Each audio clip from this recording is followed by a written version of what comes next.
하나님 말씀 보겠습니다. 이사야 35장 이사야 35장 3절에서 10절까지 구약성경 1008쪽입니다. 1008쪽 35장 3절로 10절 1008쪽 교독하겠습니다. 제가 먼저 3절 읽겠습니다. 너희는 약한 손을 강하게 하며 떨리는 무릎을 굳게 하며 겁내는 자들에게 이르기를 부끄러워하지 말라. 보복하시며 갚아주실 것이라. 하나님의 자들을 보호하시라. 그때 맹인의 눈이 밝을 것이며 못 듣는 사람의 귀가 열릴 것이며 그 때에 저는 자는 사슴같이 될 것이며 많은 자의 흉내를 바로 이스라엘을 속였고 사막에서 시내가 될 것이니라. 뜨거운 사막이 변하여 못이 될 것이며 메마른 땅이 변하여 원천이 될 것이며 승량 위에 눕던 곳에 풀과 갈대와 부들이 날 것이며 거기에 대어서 그 길을 간직해라. 깨끗하지 못한 자는 지상체를 따르고 오직 구속한 자를 위해 될 것이다. 우매한 힘이 거기에는 사자가 없고 사나운 짐승이 그리로 올라가지 아니하므로 그것을 만나지 못하겠고 오직 구속함을 받은 자만 그리로 행할 것이며 여호와의 성령을 받은 자들이 돌아오되 노래하며 시온에 이르러 그들의 머리 위에 영영한 희락을 띠고 기쁨과 즐거움을 얻으리니 슬픔과 탄식이 사라지리로다. 아멘. 네.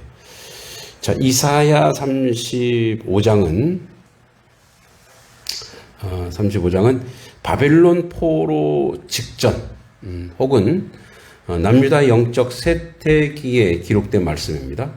이스라엘 백성은 북왕국 멸망을 눈앞에 보고 BC 722년에 멸망하죠. 남유다는 이제 BC 586년, 200년 뒤에 또 멸망합니다. 그러니까 남유다마저 아수르와 바벨론의 위협 속에 광야처럼 메마른 시대에 살고 있었죠. 이스라엘의 지리적 배경을 보면 예루살렘 동쪽으로 약 30km 떨어진 유다 광야가 있습니다. 거긴 비가 거의 내리지 않고 사막지대였고 이사야는 이 메마른 땅을 배경으로 광야와 메마른 땅이 기뻐하며 사막이 백합화같이 피리라 라고 선포합니다. 즉 하나님이 오시면 죽은 땅이 다시 노래하고 길 잃은 자가 시온으로 돌아오는 회복의 길이 열릴 것이라고 약속합니다. 그 시대의 백성은 돌아감을 꿈꿀 수 없었습니다. 그들은 이미 망했고 예루살렘은 폐허가 되었고 눈물은 일상이 되었습니다. 그런데 하나님은 광야의 길을 사막의 강을 내시겠다고 합니다. 인간의 불가능을 깨뚫고 오시는 은혜의 침투, 그것이 바로 오늘 이사야 35장 본문의 핵심인 것입니다. 좀 주석을 좀 보면 여기 보면은 약한 손을 강하게 떨리는 무릎을 굳게 하며 이렇게 되어 있습니다. 이 구절은 단순히 격려가 아니라 하나님께서 절망한 백성에게 내가 다시 일어날 수 있다라고 말씀합니다. 자, 히브리 원문에 강하게 하다, 이것은 헤자크인데 붙잡다, 지탱하다 이런 뜻입니다. 즉 하나님은 우리를 밀어 올리는 분이 아니라 붙들어 주시는 분, 딱 붙들어 주시는 분입니다. 손은 약해도 무릎이 떨려도 그분의 손이 우리를 놓지 않으면 우리는 다시 걸을 수 있습니다. 그러니까 우리 인생이 가장 착각하는 것 중에 하나가 내가 하나님 믿고 나의 의지와 나의 노력으로 인해서 내 믿음이 조성된 줄 알죠. 그러나 거꾸로입니다. 항상 보면 하나님이 나를 잡고 계셨던 거예요. 근데 우리는 언젠가 우리는 손을 놓을 때도 있고 뒤돌아설 때도 있는데 하나님이 항상 끌고 가는 거예요. 그러니까 이제 우리 인생을 여러분의 삶을 돌아보면 그렇죠. 그러니까 돌아보면 이제 우리가 잘 믿을 때, 은혜 받을 때, 이럴 때는 이제 생각도 안 나요. 그런데 힘들고 고통스럽고 예배당에 오기도 싫고 또 심지어 목사님 얼굴도 보기 싫고 이런 때에도 하나님은 뭐예요? 해자크 했다는 거예요. 내가 너를 항상 붙들 거. 그러니까 너가 나를 붙잡은 게 아니고 내가 너를 붙잡는 거다. 이런 얘기죠. 우리가 이제 아이들 뭐 놀이공원 이런 데 가면 막 미아 막 이렇게 하잖아요. 그래서 이제 그런 것들이 우리는 항상 두려우니까 어떻게 해요? 항상 우리 눈동자가 우리 내 애가 어디 있는지 딱 보고 있는 그게 해자크예요. 그래서 4절에 이렇게 합니다. 자, 겁내는 자들아 이르기를 굳세어라 두려워하지 말라. 보라 너희 하나님이 오사 보복하시며 갚아주실 것이라. 하나님이 오사 너희를 구하시리라 하라. 자, 이사야는 단순한 회복이 아니라 하나님의 임재, 하나님의 함께하심 자체를 구원으로 선언합니다. 문제가 해결되는 것이 구원이 아니라 하나님이 오시는 것이 구원이라는 거예요. 어떤 문제가 그러니까 내가 지엽적인 거죠. 어떤 문제가 딱 해결됐어. 편하죠. 좋죠. 근데 그것이 회복이 아닌 거예요. 하나님이 함께 하시는 게 회복이라는 거예요. 하나님이 역사하는 게 회복이라는 거예요. 우리가 이제 교회도 많은 문제들이 있고, 가정에도 많은 문제들이 있죠. 어려움이 있어요. 근데 그 문제 다 해결했다? 그 문제를 해결했다고 해서 그게 끝나는 게 아니고, 그 가정에, 그 교회에 하나님이 오사, 하나님이 임마누엘 하시는 것이 그 문제의 해결이라는 거죠. 그래서 우리가 보는 것은 사실 이 꽃 때문에 이게 안 보이더라고요. 자, 우리가 보는 것은 우리의 시야는 어디에 갇혀 있냐면 어떤 문제에 갇혀 있죠. 아, 이것만 해결됐으면 좋겠어. 이것만 했으면 좋겠어. 근데 화장실 리모델링 막 우리가 엄청 소망했잖아요. 근데 이제 아마 이제 1순위로 될 것 같아요. 저희가 감사하죠. 그래서 이제 화장실 됐어. 야, 그 이제 해결했죠. 여러분 그 다음에 문제는 또 없을 것 같아요? 또 있어요. 또 있고 이게 인생은 계속 문제들이 연속적으로 막 와요. 자, 그러니까 이런 문제들이 계속 오면 이거를 우리가 해결했어. 인생은 문제투성이야. 근데 그 문제를 누가 해결하느냐? 내가 해결하는 것 같아요? 아니에요. 이 문제보다 크신 하나님이 항상 우리와 함께 하신다라는 그것을 기억하시기 바랍니다. 최근에 주변에 이제 많은 교회들이 이제 이런 어떤 건축, 건물, 이런 거를 고민을 하는데, 근데 이제 그때는 너무 힘들어. 너무 어려워. 특히 우리 양동교회도 보면은 건축하는 게 너무 힘들었잖아요. 제가 옆에서 봐서 알아요. 예. 근데 목사님 병이 나서 한동안 이렇게 병원에 막 쫓아다니고 쓰러지기도 하시고 막 그래. 그래서 그거 보고 나는 못하겠는데 저거 어떻게 해? 그 이제 누가 그래 건축은 아무나 하는 거 아니라고. 그런데 고백이 그래요. 하나님이 하셨구나. 하나님이 이루셨구나. 하나님이 이끌어 가셨구나.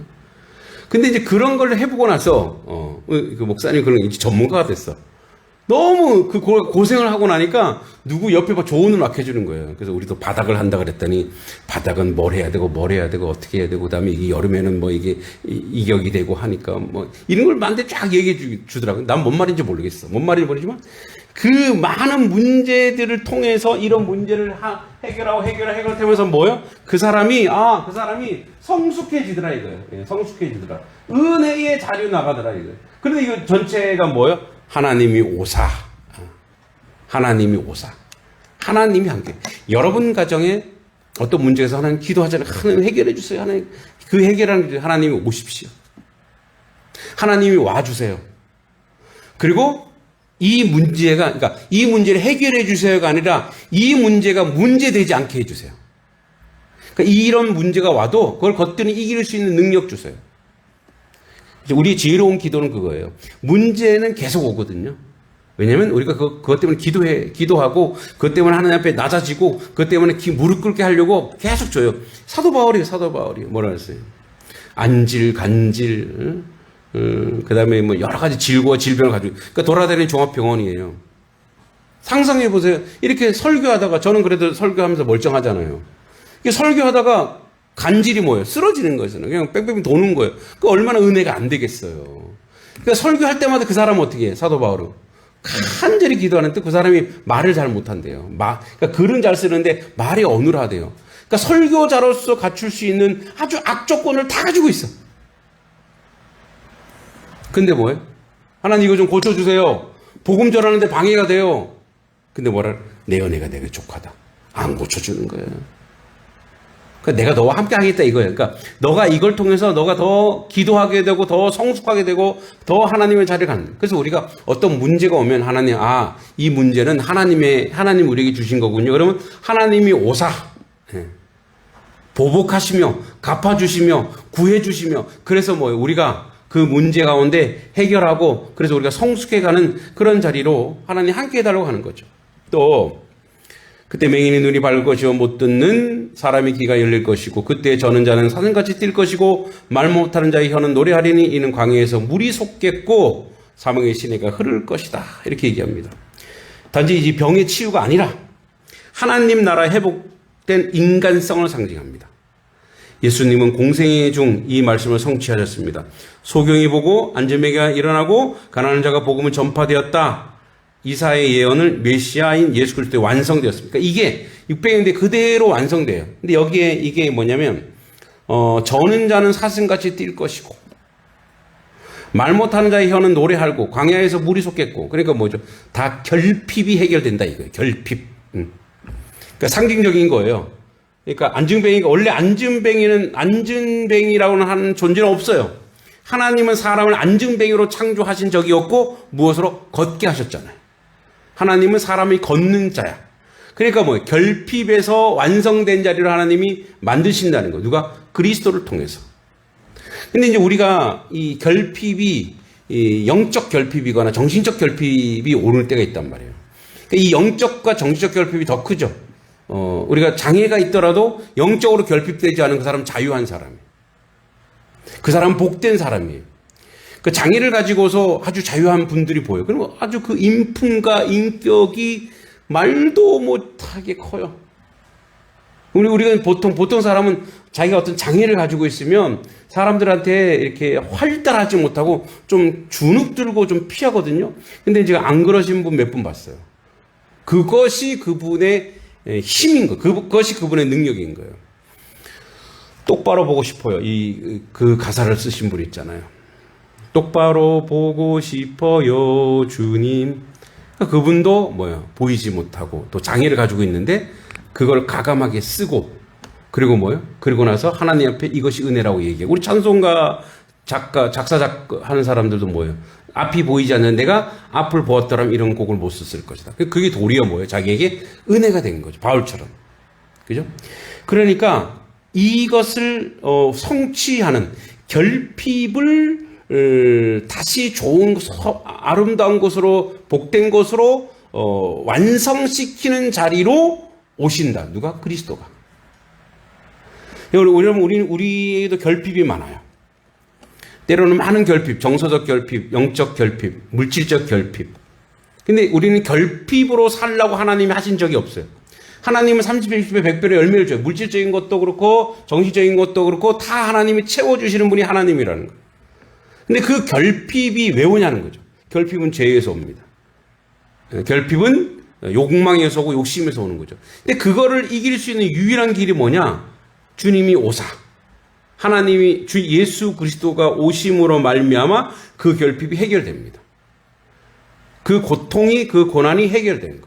그 아픔이 해결되는 거예요. 심지어 이것은 영적인 것과 정신적인 것만이 아니에요. 물질적인 것도 마찬가지예요. 예수가 오셔야 사실은 우리는 물질이 풍요롭게 살지만 늘 결핍 속에 살아요. 어떻게 결핍 속에 사느냐? 가지고 있어도 나누지 못하면 결핍이에요. 그죠? 내가 많이 가지고 있어도 많은 재산을 가지고 있어도 그것이 나의 이제 삶의 근거가 되면 그것을 꼭 잡고 있어 그 사람은 결핍이 결핍. 돈은 뭐죠? 돈은 돈다. 예, 흐름이 그래요. 근데 어떻게 흘러야 되냐? 파괴적이거나 이렇게 낭비적으로 흐르는 게 아니라 거룩하게 흘러야 돼요.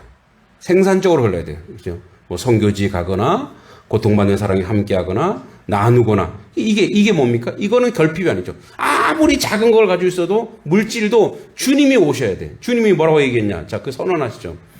여러분 우리가 어디서 가장 집단적 결핍이 있었던 게 어디냐면 오병이어예요. 집단적 결핍이에요. 거기 먹고, 거기 거의 뭐 산거지들이죠. 근데 이들이 막 복음을 듣느라고 배고파. 그래서 어떻게 해요? 오병이어 있네? 그럼 어떻게 하나님이 여기서 결핍을 해결해버려요. 근데 그걸 뭐라고 얘기하면 예수님이 제자들에게 얘기합니다. 야, 여기 먹을 것이 없습니다. 할 때는 너희들이 주라 이래, 주라. 뭘 줘요? 제자들이 본 건 뭐예요? 결핍만 보여요. 누가 안 보입니까? 예수님이 안 보이는 거예요. 예수님이 어떤 분인데? 천지 창조하신 분이고 가장 풍성한 분이고 위대한 가장 창조주잖아요. 그분이 안 보이는 거예요. 그러니까 어떻게 해요? 우리 인생은 우리 인생 항상 부족함이 보이고 결핍이 보이고 아픔이 보여요. 그래서 예수님이 안 보이니까 맨날 거기서 고통받는 거예요. 거기서 아파하는 거예요. 예수님이 뭐라 그래요? 자, 그 오병이 가져와. 이거 갖고 뭐 하겠어? 도시락 하나. 그러니까 사람의 도시락 하나, 어린애의 도시락 하나인데 이거 할 수 있는 게 없잖아요. 그래서 기도하시는 거예요. 왜? 근본. 그 풍성함의 근본. 결핍을 해결해 줄 수 있는 근본이 누구예요? 하나님이거든. 하나님 앞에 기도하는 거예요. 그래서 그게 다시 땅으로 딱 내려오니까 어떻게 해요? 오병이가 모든 사람이 해결하고 남았잖아요. 풍성함으로 가잖아요. 그리고 나중에 예수님이 뭐라 그랬죠? 너희들이 나눠 주라 그랬죠. 근데 그 주라고 하는 것을 제자들이 실천하게 돼요. 예수님이 말한 대로 그대로 하게 돼. 나중에 제자들이 막 나눠서 주는 거예요. 이게 우리 인생이에요. 여러분 인생은 이미 예수 안에 있는 자는 물질적으로 풍성한 거예요. 그러니까 이 풍성이란 말은 많이 가지고 있다, 많이 소유하고 있다가 아니라 가진 것을 자꾸 나누려고 한다는 거예요. 주는 자예요. 그래서 우리의 사명은 뭔지 아세요? 주는 거예요. 자꾸 주면 또 채워져요. 주면 이게 하나님 나라의 원리예요. 안 주면 썩어요. 그리고 하나님 주지도 않으세요. 자꾸 주는 거예요. 그러니까 뭐예요? 하나님은 예수 그리스도를 통해서 지속적으로 우리를 회복시키는 거죠.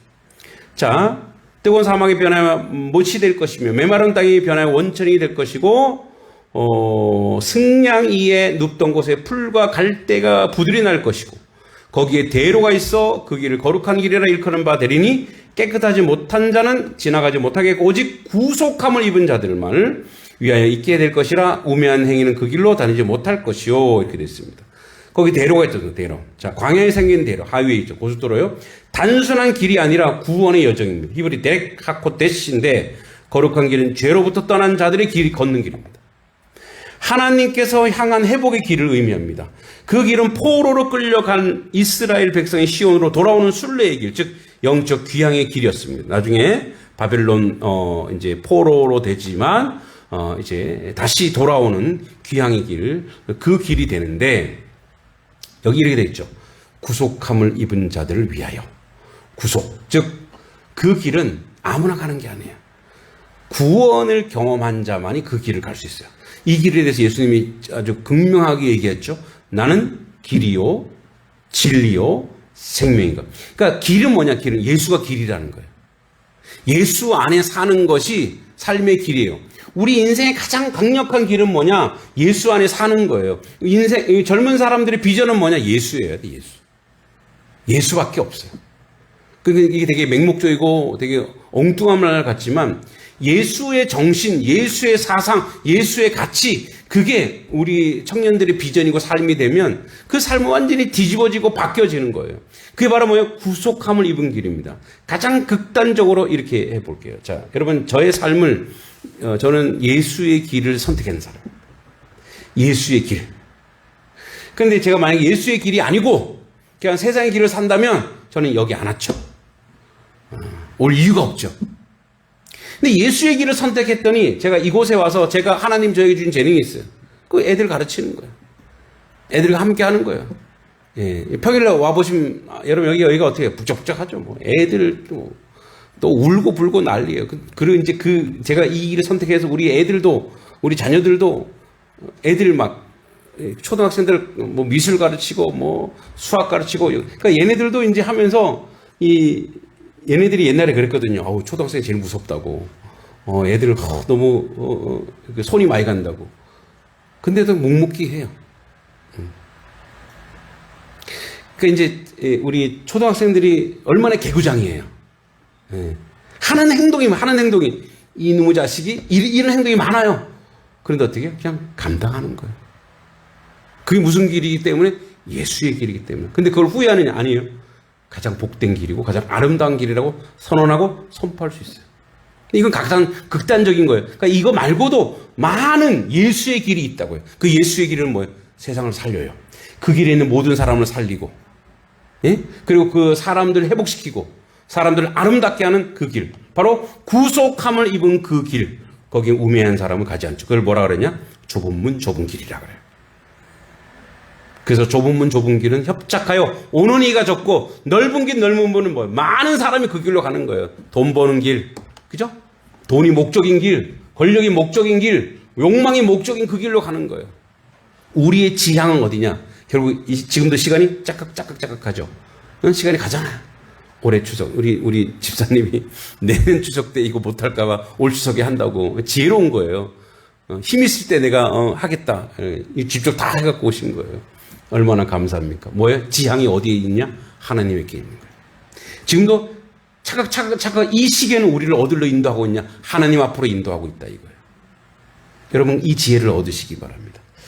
9절에 거기에는 사자가 없고 사나운 짐승이 그리로 올라가지 아니하므로 그것을 만나지 못하겠고 오직 구속함을 받은 자만 그리로 행할 것이며 예수가 길, 예수 안에 사는 사람만이 그 길을 간다는 거예요.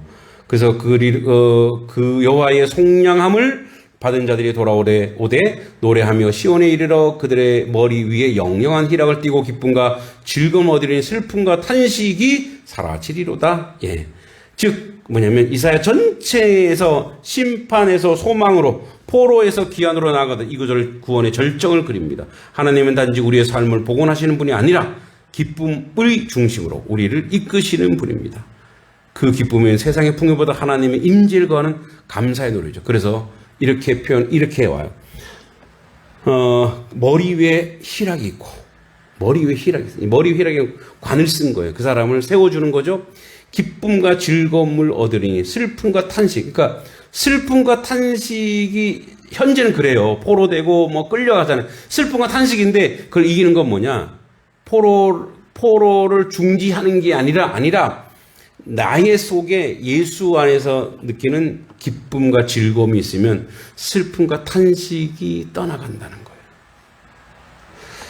거예요. 많이 보람된 하나님이 저를 이곳에 오게 하셔서 이제 4년이 지났지만 그래도 지금도 지치지 않고 이 일을 하게 하는 하나님의 에너지가 있어요. 거룩한 에너지가 저에게 오는 거예요. 예. 그래서 아이들과 또 학부모들과 같이 하면서 그게 힘들고 어려운 거 있죠. 고민도 있고 어려움도 있어요. 그런데 그게 저에게는 기쁨이고 희락이고 즐거움이거든요. 감사이고. 네, 얼마나 고마워요. 많은 사람들이 놀래요. 저희가 이제 면 단위 교회도 아니잖아요. 그 이제 리 단성 리란 말이에요. 그 학교에서 4km가 떨어졌어요. 근데 여기 애들이 막 몰려오는 것을 보고, 엄마들이 차를 끌고 막 오는 것을 보고, 주변에 있는 교육자들이 놀래요. 우와, 어떻게? 뭐 때문에? 제가 그랬죠. 교육이 최고의 선교입니다. 교육이 최고의 선교입니다. 그래서 우리는 교육 선교입니다. 예? 우리 권사님도 서당 준비하는 것도 그렇고, 교육이 최고의 선교입니다. 왜냐면 교육은 다 관심이 있거든요. 교육을 하다 보면 그런 선교의 역사가 일어나거든요. 해외 선교에서도 가장 최고의 선교는 교육 선교입니다. 저희 캄보디아 선교 갔잖아요. 거기도 교육 선교예요. 거기도 유치원 있고 초등학교 있고, 왜냐면 교육이 무너져 있으니까. 그래서 여러분, 우리나라는 교육이 안 무너져 있을까요? 우리나라도 이 모양 저 모양 교육은 어려움을 겪고 있어요. 근데 이 안에서 정말 하나님의 교육, 그리고 우리 아이들, 이제 제가 이제 지난 금요일 날, 이번 주 금요일. 수요일인가 헷갈리네. 제가 요즘에 이제 우리의 삶의 내용을 가지고 단편 소설을 좀 많이 씁니다. 어떨 때 하루에 하나씩 쓸 때도 있고. 이제 그거 A4 10페이지짜리를 딱 써서 아이들과 책을 읽고 같이 읽고 거기에 핵심 문장 자기가 느끼는 거 발표하고 고민하고 그리고 거기에 코드를 잡고 이 글의 주제가 뭐지? 살아있는 교육이죠, 애들이. 그렇게 교육하는 거예요. 애들이 그래서 거기 주제 잡고 여기에 의미가 뭔지. 그래서 애들이 방금 살아있는 글을 가지고 하니까 얼마나 즐겁고 기뻐요. 감사하죠. 여러분, 광야에 피어나는 감사는 하나님 항상 소돔과 고모라에서 역사하지 않으셔요. 하나님은 광야에서 역사하셔요. 그래서 우리의 길은 뭐예요? 광야의 길이에요. 그 광야에 꽃이 피고 광야에 길이 나고 광야에 물이 흐르는 역사를 하나님은 하고 계시는 거예요. 그 역사를 하나님은 만들어 가시고 하나님 그걸 좋아하세요. 사막에 꽃이 피는 걸 좋아하시고 광야에 길을 내는 걸 좋아하세요. 시장이나 이런 데서 뭘 하시는 거예요. 그래서 뭐예요? 세리와도 광야에 외치는 소리가 되고 하나님은 그 일을 감당하세요. 때로 우리 삶이 힘들고 어렵고 광야 같을지라도 그때 하나님의 역사를 바라보며 그 일들을 감당하는 우리 성도님 되기를 소망하며 추석 연휴 복되고 행복하고 정말 아무 무탈하게 즐거운 그런 시간이 되시기를 기도하겠습니다. 하나님 은혜 감사합니다. 주 앞에 온전하고 바르게 세워지는 저희들의 모습이 되게 해주시고 아버지 광야에서 아버지 구원의 길은 예수 그리스도로 말미암아 아버지 길을 만들고 물을 내고 아버지 꽃이 피고 열매 맺는 놀라운 역사가 있을 것입니다. 우리도 그 길, 그 역사를 만들어가는 하나님의 자녀 되게 하시고 모쪼록 이 추석을 맞아 우리 자녀들과 형제 자매들과 복되고 아름답고 행복하고 안전하고 아버지 은혜로운 시간 되게 하여 주시옵소서. 예수님의 이름으로 간절히 기도하옵나이다. 아멘.